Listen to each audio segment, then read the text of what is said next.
गरीबी कितना मजबूर कर देती है। पुराने साधारण कपड़े पहने एक महिला ने एक फैंसी रेस्तरां में प्रवेश किया।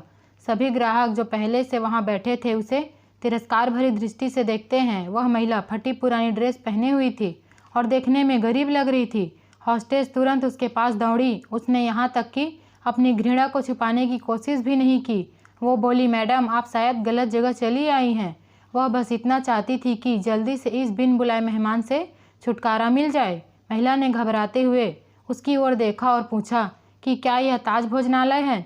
डाइनिंग हॉल में मौजूद लोग कानाफूसी करने लगे और उनमें से कुछ ठहाके लगाने लगे। परिचारक ने दयनीय दृष्टि से महिला की ओर देखा और बोली, आप सही कह रही हो, पर आप क्या चाहती हो मैडम? तुरंत व्यवस्थापक को बुलाओ। असंतुष्ट ग्राहकों में से एक चिल्लाया, मैंने यहाँ पहले से एक टेबल इसलिए नहीं बुक करवाई है कि कोई भिखारी मुझे खाते हुए देखे। महिला ने अपना सिर नीचे कर लिया और धीरे से बोली, मैं तुम्हारा ज़्यादा समय नहीं लूँगी बेटा। मेरा केवल एक अनुरोध है कि आप इस तरफ आइए। परिचारिका ने अनिच्छा से बुजुर्ग महिला को अंदर आमंत्रित किया। वो बस किसी तरह उसे बाकी ग्राहकों की नज़रों से दूर ले जाना चाहती थी। अगर मैं तुम्हारी जगह होती तो मैं सिक्योरिटी को बुलाकर उसे बाहर का रास्ता दिखाती। आपने देखा कि कैसे उससे बदबू आ रही है। वह एक बुरा सपना है। ये सब बोलकर वहाँ बैठे लोगों ने अपनी भावनाओं को बिल्कुल छुपाया नहीं। महिला मिठाइयों के शोकेस में गई और काफ़ी देर तक उसे देखती रही। वेटर उसे देखकर हंस रहे हैं। वे कह रहे थे, अगर वह यहाँ मुफ्त में खाने की उम्मीद करती है तो उसे कुछ नहीं मिलने वाला है। ऐसा लगता था कि महिला ने उनकी बातों पर ध्यान नहीं दिया। महिला बोली, मुझे बताओ बेटा, क्या लेमन केक को केवल आधा खरीदना संभव है? इसकी लागत क्या है? मेरे पास 10-10 के 17 नोट हैं। उसने हाथ में कुछ मुड़े तुड़े पुराने नोट दिखाते हुए पूछा। वेटर्स ने बड़ी मुश्किल हंसी रोकी। मैडम, मुझे नहीं लगता कि आपके पास इस केक के एक टुकड़े के लिए भी पर्याप्त पैसा है।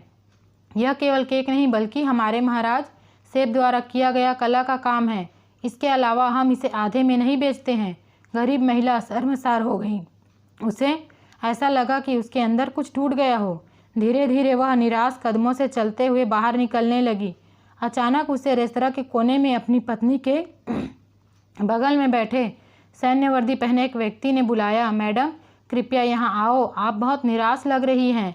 कुछ हुआ है? उसने चेहरे पर मुस्कान के साथ पूछा। मेरी बेटी, वह बहुत बीमार थी। जब यह बच्ची थी तो हम इस रेस्टोरेंट के पास से गुजरते थे और वह काफ़ी देर तक दुकान की खिड़कियों को देखते रहती थी। हमने एक दिन यहाँ लेमन केक खाने का सपना देखा था, लेकिन फिर वह बीमार हो गई। मेरे पति चले गए और हम दोनों का पेट पालने के लिए मुझे नौकरी करनी पड़ी। मेरे पास इलाज जारी रखने के लिए पैसे नहीं हैं, इसलिए अब मैं उसके लिए कुछ भी नहीं कर पा रही हूँ। तो मैंने सोचा कम से कम उसे ये केक ही दिला दूँ, लेकिन मेरे पास केवल 10 की ये 17 नोट हैं। इतना कहते हुए उसकी आंखों से आंसू बह निकले। बिना किसी हिचकिचाहट के उस फौजी ने वेटर को बुलाया और उसे अपने खर्च पर महिला के लिए एक पूरा लेमन केक पैक करने को कहा।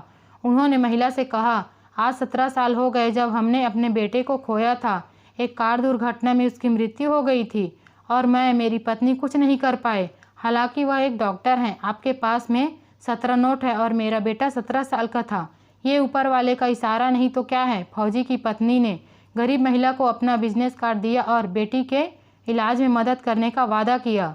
जब वेटर महिला के लिए लेमन केक लेकर आया तो महिला के चेहरे पर एक कृतज्ञ मुस्कान आ गई। उसने फौजी और उसकी पत्नी को धन्यवाद दिया और वहां से चली गई।